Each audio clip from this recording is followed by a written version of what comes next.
సాక్షి media వాడిని పంపించి ఒక బాటలు అక్కడ వేశారు, ఖాళీ బాటలు పెట్టారు. వాళ్లే వచ్చి ఇక్కడ మద్యం అమ్ముతున్నారని వీళ్లే చెప్పే పరిస్థితికి వచ్చారు.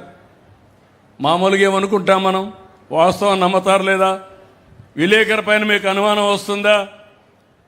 పట్టుకుంటే ఎంక్వైరీ చేస్తే వీడియోలన్నీ చూస్తే సాక్షాత్తు దొంగ అడ్డంగా దొరికే పరిస్థితికి వచ్చారు. తిరుమల పైన అపవిత్రం చేసే పరిస్థితికి వచ్చారు. కలియుగ దేవుడు వెంకటేశ్వర స్వామి మా ఇంటి దైవం కూడా, నాకు ప్రాణభిక్ష పెట్టినటువంటి దేవుడు వెంకటేశ్వర స్వామి నేనెప్పుడూ మర్చిపోలేను. నేనెప్పుడూ తప్పు చేయను, ఎందుకంటే ఆయన మీద నాకు నమ్మకం ఉంది. అలాంటిది ఆ దేవుణ్ణి అప్రతిష్ట పాలు చేయాలని కల్తీ నెయ్యి, కల్తీ అంతా పెట్టి దేవుణ్ణి అప్రతిష్ట పాలు చేస్తే శక్తి తగ్గుతుందని ఆలోచించే వ్యక్తులను వెళ్ళి ఏమనాలి నేను అడుగుతున్నా.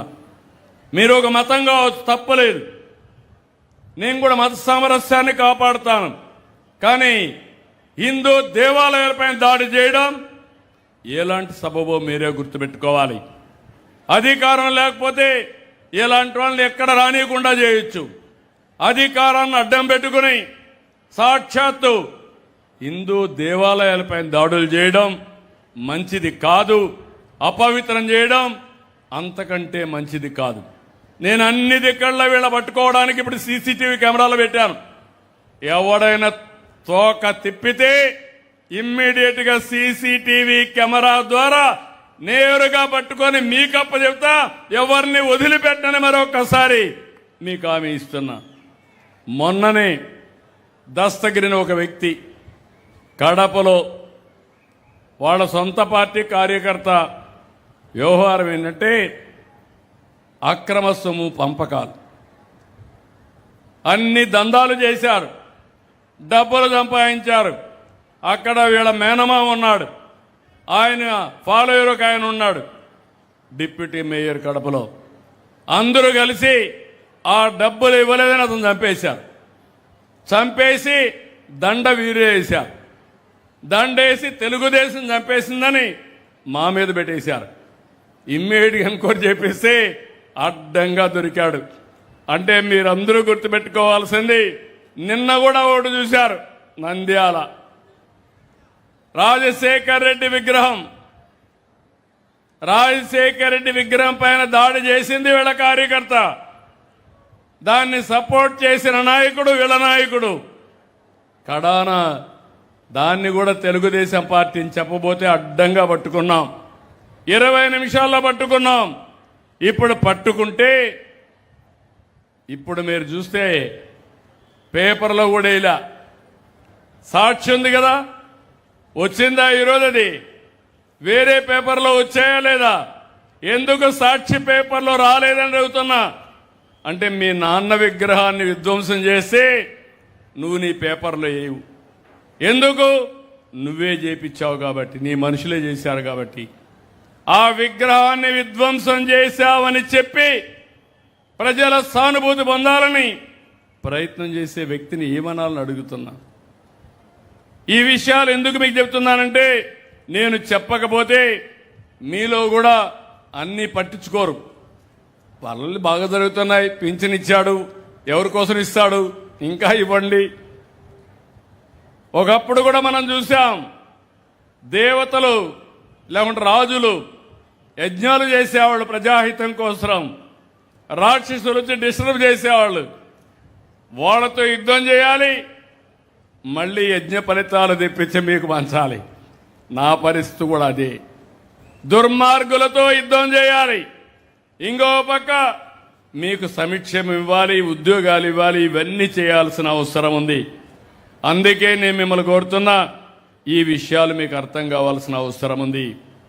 ఇక్కడే మీరందరూ గుర్తుపెట్టుకోవాలి, కాకినాడలో ఒక డ్రైవర్ని చంపి ఆ ఎమ్మెల్సీ డోర్ డెలివరీ చేస్తాడా? అంటే ఏమనుకుంటారా గర్వం? డోర్ డెలివరీ చేస్తే ఈ యొక్క గొడ్డలి పార్టీ ఊరేగింపజేస్తారా? అంటే ఏంటి మీరు ఏం మెసేజ్ ఇస్తున్నారు? మీరు చేయండి. నిన్న ఒక ఆయన అంటున్నాడు, ఇది గొడ్డలి పార్టీయే కాదు, ఇంకా కత్తులు కటారాలు తీసుకొస్తా ఉంటున్నాడు. ఇక్కడ ఉండేది సిబిఎన్, గుర్తుపెట్టుకోండి. ఇక్కడ దృఢమైన ఎన్డీఏ, ఒక పక్క నేను, ఒక పక్క పవన్ కళ్యాణ్ గారు, ఒక పక్క నరేంద్ర మోడీ గారు ఉండే ఎన్డీఏ. ఎవ్వడి ఆటలు తాగనీయం, ఆ విషయం గుర్తుపెట్టుకోవాలి.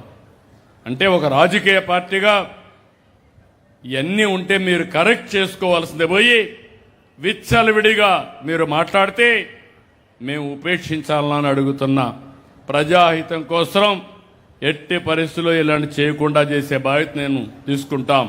నేను అడుగుతున్నా మిమ్మల్ని అందరినీ, కనీసం అలాంటి వాళ్ళని సస్పెండ్ చేశారని అడుగుతున్నా. ఎలాంటి సందేశాన్ని మీరు ఇస్తారు? కనీసం కండెమ్ కూడా చేయడం లేదు. ఇది రాజకీయాల్లో విలువలు చాలా ముఖ్యం. ఒక వ్యక్తికి ఒక విలువ ఉండాలి. విలువ అనేది ఒక పద్ధతి ప్రకారం చేసేది రాజకీయం తప్ప విచ్చలవిడిగా చేసేది రాజకీయం కాదు. ఆ విషయం కూడా గుర్తుపెట్టుకోవాల్సిన అవసరం ఉంది. నేను ఫైనల్గా మీ అందరికీ ఒకటే చెప్తున్నా, నేను అన్ని ప్రాంతాల అభివృద్ధి కోసం ఆలోచిస్తున్నాం. విశాఖపట్నం రీజన్గా పెట్టి కాకినాడ వరకు, పాత ఈస్ట్ గోదావరి వరకు ఒక రీజన్గా ఏమేమి అభివృద్ధి చేయాలని ఆలోచిస్తున్నాం. అమరావతి రీజన్గా పెట్టి ఆ ప్రాంతాలన్నీ అభివృద్ధి చేస్తాం. ఇంకో పక్క ఇక్కడికి వచ్చే కొందికి తిరుపతి రీజన్గా పెట్టి ఆ ప్రాంతాలను కూడా ఇచ్చేస్తాం. నేను ఇవన్నీ చెప్తున్నానంటే మీలో కూడా ఆలోచన విధానం ఆలోచించుకోవాలి. సమస్యలు లేక కాదు, వెంటాడుతున్నటువంటి ఆర్థిక సమస్యలు. రెండోది, ఇటీవల యుద్ధం వచ్చింది. ఎక్కడ జరిగింది యుద్ధం? ఇరాన్లో జరిగింది. చేసింది మనం కాదు, America, Israel versus to Iran. దాని ప్రభావం మన పైన పడింది. మా ఆడబిడ్డ వంట చేసే గ్యాస్ పైన పడింది. మనం నడిపే వాహనాల పైన పడింది. పెట్రోల్ డీజిల్ రేట్లు పెరిగాయి. ఇంకో పక్క నిత్యావసర వస్తువుల రేట్లు పెరిగే పరిస్థితి వస్తూ ఉంది.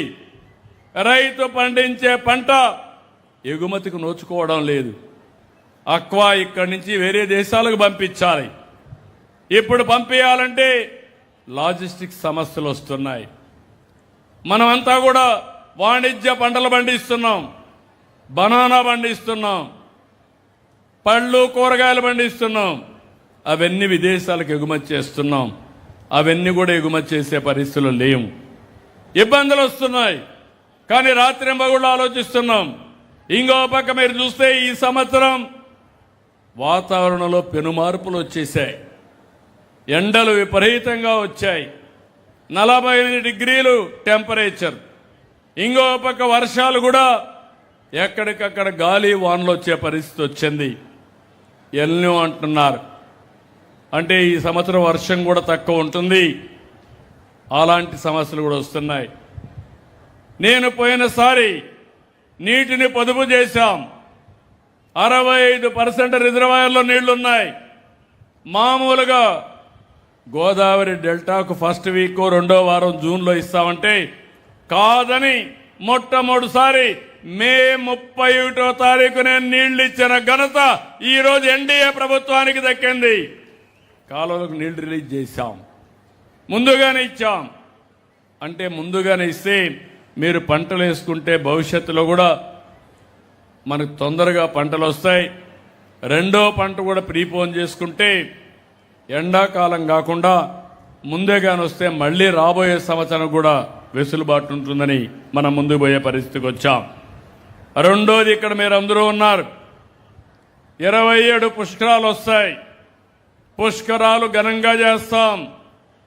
ప్రకృతితో అనుసంధానం అవుతాం. నదుల్ని పూజిద్దాం.